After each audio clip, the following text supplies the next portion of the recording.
ครองและหลานน้อยหมดทุกคนเฮามาพบพอกับสาวครูตาอีกเนาะในชั่วโมงนี้เป็นชั่วโมงวิชาคุณสมบัติศึกษา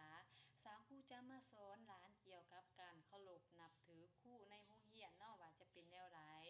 โดยก่อนจะเข้าสู่บทเรียนสาวครูจะพาหลานสร้างบรรยากาศโดยการร้องเพลงก่อนเพลงนี้มีชื่อว่าแม่งกะเบื่อหลานน้อยไหนเคยฟังละบ่เพลงนี้มีชื่อว่าแม่งกะเบื่อเนาะอ้าวเฮามาฟังนำสาวครูตาเลยเนาะพวกหลานหน่อยตั้งใจฟังเด้อแมงกะเบือบินไปบินมาไปตามหาเพื่อนไปดีอยู่ใสโอ้พบแล้วเพื่อนที่ถูกใจ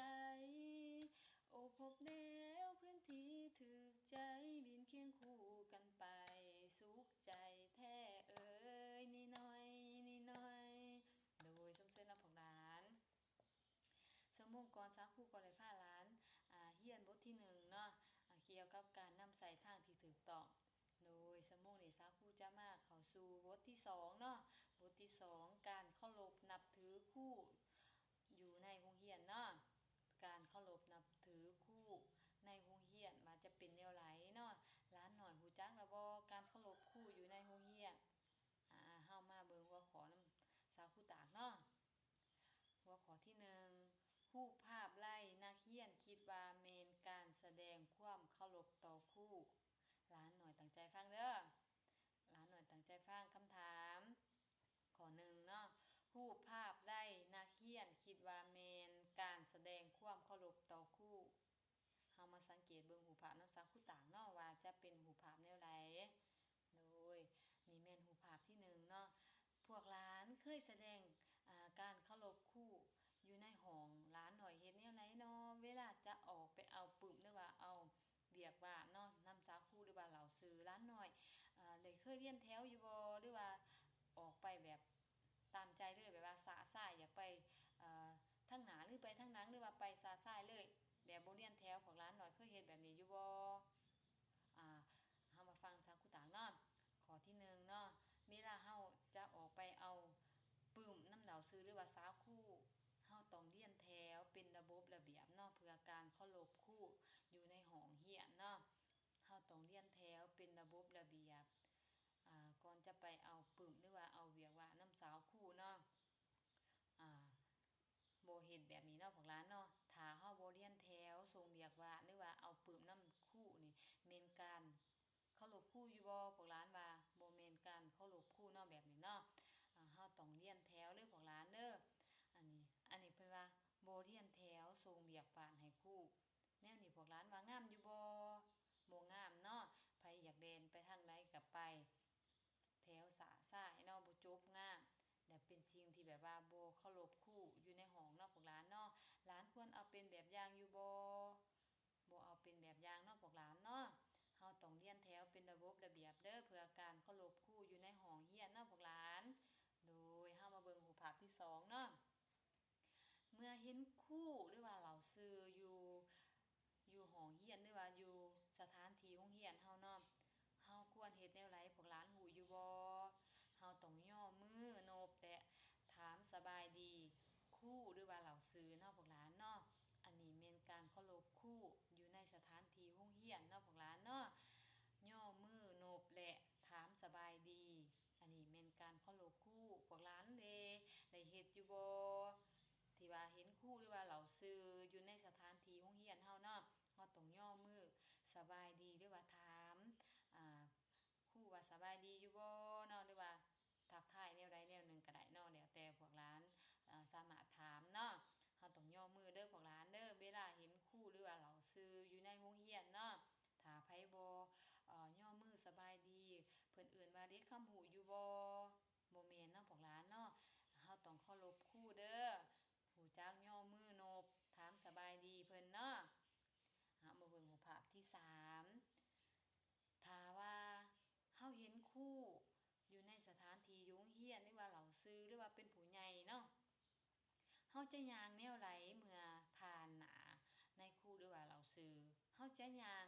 แล่นไปเลยบ่หรือว่าย่างแบบว่าบ่ก้มหัวหรือว่าแบบเห็นครูแล้วก็แล่นต่ำแนวนี้พวกหลานเคยเฮ็ดอยู่บ่เฮ็ดเนาะแบบนี้เนาะบ่งามเนาะพวกหลานเนาะแส ดงถึงการเคารพครูอยู่บ่ถ้าว่าเฮาเฮ็ดแบบนั้นบ่แสดงถึงการเคารพครูเลยเนาะเฮาเห็นครูหรือว่าเหล่าซื้อหรือว่าสาวครูเนาะเฮาต้องย่างผ่านหน้าครูเฮาต้องก้มหัวลงหน่อยนึงเพื่อการเคารพครูเนาะเฮาย่างก้มหัวลงหน่อยนึงแล้วก็ค่อยย่างไปเนาะนี่เพิ่นเอิ้นว่าการเคารพครูอยู่ในสถานที่อยู่โรงเรียนเนาะหลานน้อยเคยเฮ็ดอยู่บ่เวลาเห็นเหล่าซื้อเฮาต้องก้มหัวย่างลงน้อยนึงเนาะก้มหัวลงน้อยนึงแล้วก็ย่างไปเนาะพวกหลานเนาะนี่แม่นการเคารพครูอยู่ในสถานที่โรงเรียนเฮาเนาะพวกหลานโดยเฮามาเบิ่งรูปภาพที่สี่เนาะแล้วมีสถานที่โรงเรียนเฮาเนาะมีครูหรือว่าเหล่าซื้ออีกเนาะเวลาเพิ่นย่างอยู่ในเดินโรงเรียนนี่ถ้าว่ามีนักเรียนเป็นกลุ่มเนาะหรือว่านักเรียนห้องใดห้องหนึ่งเนาะเห็นครูย่างแบบนี้แล้วนักเรียนพากันแล่นก่ายหน้าหรือว่าแล่นต่ำครูแบบนี้พวกหลานว่าเป็นการเคารพครูอยู่บ่แม่นเนาะพวกหลานเนาะเวลาเห็นครูแล้วเฮาต้องค่อยๆย่างหรือว่าหลบออกจากเพิ่นเนาะบ่แล่นต่ำครูเนาะ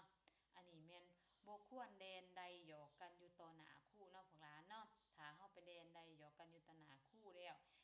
ถ้าเฮาไปล้มบ่หรือว่าไปต่ำในครูเนาะก็เป็นสิ่งที่ว่าบ่ดีเนาะพวกหลานเนาะและเป็นสิ่งที่แบบว่าเฮาบ่เคารพครูเนาะเฮาบ่ควรเฮ็ดเด้อพวกหลานเด้อบ่ควรแล่นไล่หยอกกันอยู่ต่อหน้าครูเนาะพวกหลานเฮาต้องรู้จักเนาะสถานที่ที่ว่าเฮาควรดินหรือว่าบนใดเฮาบ่ควรดินเนาะถ้าว่ามีบอนที่ว่าครูอยู่หรือว่านายครูเพิ่นอยู่วันใดเนาะเฮาก็บ่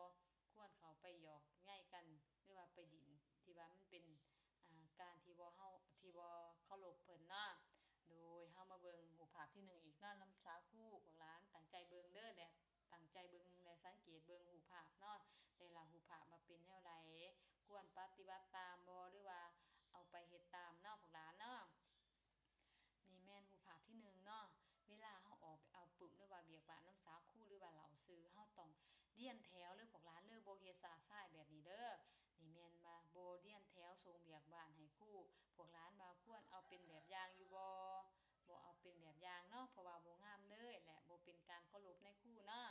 บ่เรียนแถวส่งเบียกบ้านให้ครูแม่นการ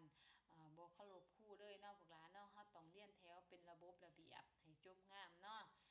โดยมาเบิ่งรูปภาพที่2หรือว่าข้อ2เนาะเวลาเห็นในครูอยู่ในเรือนโรงเรียนหรือว่าสถานที่อยู่ในโรงเรียนเนาะเฮาต้องย่อมือและถามสบายดีครูพวกหลานเคยเฮ็ดอยู่บ่อ่าพวกหลานเคยเฮ็ดอยู่บ่แบบนี้เนาะย่อมือสบายในครูสบายดีในครูเนาะมาเบิ่งรูปภาพที่3ย่างผ่านหน้าครูเฮาต้องก้มหัวลงหน่อยนึงเนาะเวลาเฮาย่างไกลหน้าในครูหรือว่าเฮาต้องก้มหัวลงหน่อยนึงเนาะเพื่อการเคารพในครูนี่แม่นเป็นเด็กคำหูหลายหลานน้อยเด้ได้เฮ็ดแบบนี้อยู่บ่เฮาต้องพยายามเฮ็ดแบบนี้เด้อพวกหลานเด้อเวลาเห็นครูหรือว่าเหล่าซื้ออยู่สถานที่โรงเรียนเฮาต้องรู้จักเคารพหรือว่าย่างก้มหัวลงเด้อพวกหลานมาเบิ่งภาพที่4เนาะแม่นบ่ควรแล่นไล่หยอกกันอยู่ต่อหน้าครูเนาะบ่ควรแล่นไล่หยอกกันอยู่ต่อหน้าครูพวกหลานได้เคยเฮ็ดแบบนี้อยู่บ่ควรเฮ็ดเนาะและบ่เอาเป็นแบบอย่างเด้อแบบนี้เป็นการที่ว่าบ่เคารพในครูเนาะเห็นครูแล้วไปแล่นต่ำกันไปแล่นหยอกกันแบบนี้บ่เอาเป็นแบบอย่างและบ่จบงามเนาะเฮาต้องไปดิดสถานที่ที่บ่มีในครูเนาะบ่ควรเอาเป็นแบบอย่างเนาะบ่ควรแล่นใดหยอกกันอยู่ต่อหน้าในครูเนาะพวกหลานเนาะโดยเฮามาทวนคืนอีกเทื่อนึงเนาะพวกหลานมาสังเกตเบิ่งรูปภาพที่1นำสังคูตางเด้อมาสังเกตเบิ่งรูปภาพโดยเพราะว่าสาวครูจะให้เบียกว่าพวกหลานเนาะถ้าพวกหลานบ่ตั้งใจเบิ่งบ่ตั้งใจฟังพวกหลานจะบ่รู้คำตอบเนาะพวกหลานเนาะเฮามาทวนคืนอีกเทื่อนึงรูปภาพที่1หรือว่าข้อที่1เนาะเฮาบ่เรียนแถวส่งเบียกบ้านให้ครูนี่แม่นการเคารพครูหรือว่าบ่เคารพครูพวกหลานรู้อยู่บ่แม่นการบ่เคารพครูเนาะบ่เรียนแถวส่งเวียกบ้านให้ครูแม่นการบ่เคารพครูเลยเนาะพวกหลานเฮาต้องเรียนแถวเด้อทุกๆครั้งที่ออกไปเอาปึ้มหรือว่าเวียกบ้านนำสาวครูข้อ2เวลาเฮาเห็นครูหรือว่าสาวครูเนาะเฮาต้องย่อ สบายดีเพิ่นเด้อนี่แม่นการเคารพครูนี่แม่นการเคารพครูพวกหลานได้เฮ็ดแบบนี้อยู่บ่โดยนี่แม่นการเคารพครูเด้อพวกหลานมาเบิ่งรูปภาพที่3เนาะหรือว่าข้อ3ถ้าเฮาเห็นครูอยู่ในสถานที่โรงเรียนเนาะหรือว่าเฮาย่างผ่านหน้าเพิ่นเนาะกายเพิ่นเนาะย่างผ่านหน้าครูต้องก้มหัวลงหน่อยหนึงเฮาต้องก้มหัวลงหน่อยหนึงนี่แม่นการเคารพครูพวกหลานว่าแม่นอยู่บ่แม่นการเคารพครูเด้อพวกหลานเด้อย่างผ่านหน้าครูต้องก้มหัวลงหน่อยหนึงแม่นการเคารพครูพวกหลานได้เคยเฮ็ดอยู่บ่แบบนี้ถ้าไผเคยเฮ็ดสาวครูขอชมเชยเด้อเป็นเด็กคำหูหลายเนาะย่างผ่านหน้าครูต้องก้มหัวลงหน่อยหนึงโดยมาเบิ่งรูปภาพที่4หรือว่าข้อ4เนาะพวกหลานเนาะบ่ควรแดนใดหยอกกันอยู่ต่อหน้าครูบ่ควรแดนใดหยอกกันอยู่ต่อหน้าครูเนาะนี่แม่นการบ่เคารพครูเด้อเนาะพวกหลานเนาะเวลาเฮาเห็นครูแล้วเฮาต้องรู้จักหยุดหรือว่าไปดินสถานที่บ่มีในครูเนาะที่ว่าเฮาแล่นดินแบบนี้มันเป็นการบ่เคารพครูเนาะพวกหลานเนาะถ้าเฮาแล่นแบบนี้เฮาอาจจะเกิดอุบัติเหตุได้เนาะเพราะว่าเฮาเรียนสะสายแบบนี้เนาะดินที่ว่าบ่ระมัดระวังสามารถเกิดอุบัติเหตุได้หรือว่าเจ็บปวดได้เนาะพวกหลานเนาะเพราะฉะนั้นเฮาบ่ควรเล่นหยอกกันเนาะต่อหน้าครูหรือว่าต่อหน้าที่ว่ามันเป็นอันตรายเนาะพวกหลานเนาะโดยนี่แม่นการบ่เคารพครูพวกหลานเด้เคยได้เล่นหยอกกันแบบนี้อยู่บ่สามารถถึกอันตรายหลายเนาะพวกหลานเนาะล้มเจ็บอีกเนาะพวกหลานเนาะถ้าเฮาเล่นหยอกกันแบบบ่มีความระมัดระวังเนาะพวกหลานเนาะนี่แม่นบ่ควรเฮ็ดเนาะพวกหลานเนาะบ่ควรเล่นหยอกกันอยู่ต่อหน้าครูเด้อพวกหลานโดยสาครูจะฝากเวียกบ้านให้หลานน้อยได้สังเกตเบิ่งถ้าผู้ใดได้ฟังนำสาครูตาหรือว่าได้เบิ่งรูปภาพมี4ข้อเนาะข้อ1ข้อ2ข้อ3ข้อ4ถ้าแม่นพวกหลานได้ตั้งใจเรียนหรือว่าตั้งใจฟังนำสาครูตาพวกหลานก็จะรู้คำตอบเองเนาะพวกหลานเนาะว่าจะตอบแนวใดสาครูมีเวียกบ้านเด้อสาครูจะฝากเวียกบ้านให้หลานน้อยเดี๋ยวส่งเป็นวิดีโอมาให้สาครูตาได้เบิ่งนำเนาะเวียกบ้านข้อก่อเนาะนักเรียนอยู่ในรูปภาพกำลังเฮ็ดหยังให้พวกหลานได้สังเกตเบิ่งถ้าไผได้ฟังนำสาครูตาจะรู้คำตอบเนาะให้หลานน้อยเขียนเป็นคำตอบอยู่2ข้อเนาะนักเรียนอยู่ในรูปภาพกำลังเฮ็ดหยังรูปภาพที่2และรูปภาพที่3ที่ว่ารูปภาพที่ว่าเคารพครูเนาะรูปภาพที่ว่าเคารพครูมีอยู่2ข้อหรือว่า2รูปภาพให้หลานน้อยเขียนออกมาใส่เจียแล้วส่งให้สาครูตาได้เบิ่งนำเนาะว่าหลานน้อยเข้าใจส่ำใดในการเรียนวิชาคุณสมบัติบทที่2ในชั่วโมงนี้เนี่ยในชั่วโมงนี้เนาะพวกหลานเนาะสาครูตาขอชมเชยเด้อพวกหลานโดยชั่วโมงนี้สาครูจะพาหลานเรียนวิชาคุณสมบัติศึกษาบทที่2การเคารพครูอยู่ในโรงเรียนเนาะสาครูจะพาหลานเรียนสำนี้ก่อนโดยสุดท้ายนี้สาครูขออวยพรใส่ให้หลานน้อยหมดทุกคนให้เป็นเด็กคำหูของพ่อแม่เด้อฟังความพ่อแม่เวลาอยู่เรือนอย่าดื้อโดยชั่วโมงนี้สาครูตาจะพาหลานเรียนสำนี้ก่อนชั่วโมงหน้าเฮาคอยเจอกันใหม่เนาะพวกหลานเนาะบ๊ายบาย